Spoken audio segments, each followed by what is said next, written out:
নিজের বানানো নতুন 6তলা বাড়িতে যেদিন উঠলেন সেদিন রাতটা ছিল অন্যরকম। হাত দিয়ে দেয়াল স্পর্শ করে দেখছিলেন আর ভাবছিলেন, এটা আমার বাড়ি আর এ বাড়িতে আমি ঘুমাবো। সস্তায় পান্তা ভাত কোথায় পাওয়া যায় সেটাই খুঁজতেন তিনি। থাকতেন রিক্সা গ্যারেজে আর দিনে রিক্সা চালাতেন। তারপর তার জীবনে ঘটল নাটকীয় পরিবর্তন।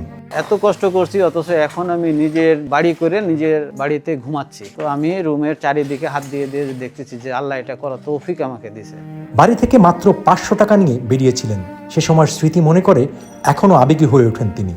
মাত্র 500 টাকা নিয়ে আমি বাড়ি থেকে চলে আসি। প্রথম যখন আসি তখন আমার আসলে সেরকম কোনো জায়গা ছিল না থাকার মতো, বা কোথাও আশ্রয় নিব সেরকম কোনো জায়গা আমার ছিল না। আমার এলাকার পরিচিত একজন লোক ছিল, প্রথমে তার কাছেই আমি আশ্রয় নিই। দিনের বেলায় আমি কাজের সন্ধান করতাম, আর রাত্রে নিজের চলার জন্য যে কিছু টাকা উপার্জন করে আমাকে চলতে হবে, থাকতে হবে, খাইতে হবে, সেই জন্য মাঝে মাঝে রিক্সাও চালাইছি। পান্তা ভাত খুঁজি যে কোথায় একটু কম দামে খাওয়া যাবে, পান্তা ভাত খুঁজে খাইছি কম টাকায় খাওয়ার জন্য। একটি প্রশিক্ষণ বদলে দিল তার জীবন, যেটা তাকে এ পর্যন্ত নিয়ে এসেছে। ইন্টারমিডিয়েট পড়াকালীন সময়ে আমার এক বন্ধুর দোকান ছিল, সেখানে যাইতাম, একটু বসতাম এবং ওর কাছ থেকে কাজ শিখি আর কি। তারপর দেশের একটি বড় ব্র্যান্ডের জন্য পোশাক তৈরি করছেন। তার প্রতিষ্ঠানে আছে 20 জন কর্মী।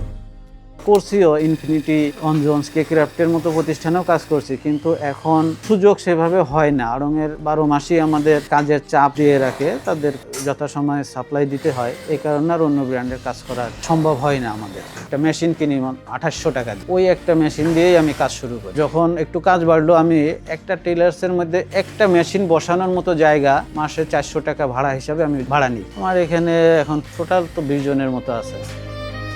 যে মেশিনটা তার জীবনের আমূল বদলে দিয়েছিল, সে মেশিনটা এখনো তিনি পরম যত্নে রেখেছেন স্মৃতি হিসেবে। প্রথম যে মেশিন দিয়ে কাজ শুরু করি সেই মেশিনটা স্মৃতি হিসাবে আমি এখনো রেখে দিছি। আমার মনে হয় যে আল্লাহর রহমত আর এই মেশিন দিয়েই আমার ভাগ্যের চাকাটা ঘুরছে, তো সেই হিসাবে স্মৃতি হিসাবে আমি ওটা রেখে দিছি। যে কোনো একটি বিষয় শিখে সেটা নিয়ে কাজ করলে কতদূর যাওয়া যায় তারই উদাহরণ এই গল্পটি। আমরা যে মাঠে ফুটবল খেলতাম, ওই মাঠটাতে ব্র্যাকের একটা ট্রেনিং সেন্টার বানানোর জন্য তারা জায়গাটা কিনে নেয়। জায়গাটা কেনার যে দায়িত্ব ছিল, ওনার সাথে আমার একটু পরিচয় হয়। যখন আমি ঢাকা থেকে যশোর ফিরে যাই, তারপরে হঠাৎ করে একদিন ওনার সাথে আমার দেখা হলে, উনি তখন আড়ংয়ের লজিস্টিক অফিসার হিসাবে কর্মরত ছিল। উনি তখন আমাকে প্রস্তাব দেয় যে আমাদের এখানে তো টেলারিং কাজ হয়, তুমি তো টেলারিং কাজ জানো, তাহলে তুমি ঢাকায় আসো, আমি তোমাকে আমাদের এখানে কাজের ব্যবস্থা করে দেব।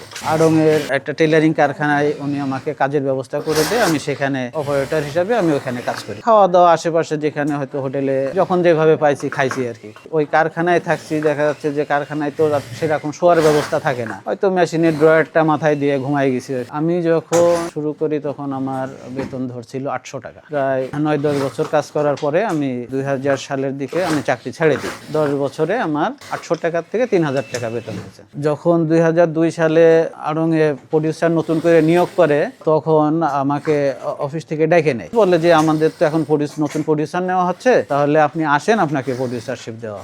প্রথমে তো আড়ংয়ে কর্মচারী হিসাবে কাজ করছি। আড়ংয়ের কর্মচারী থেকে আমি পরে আড়ংয়ের সাথেই ব্যবসা শুরু করছি।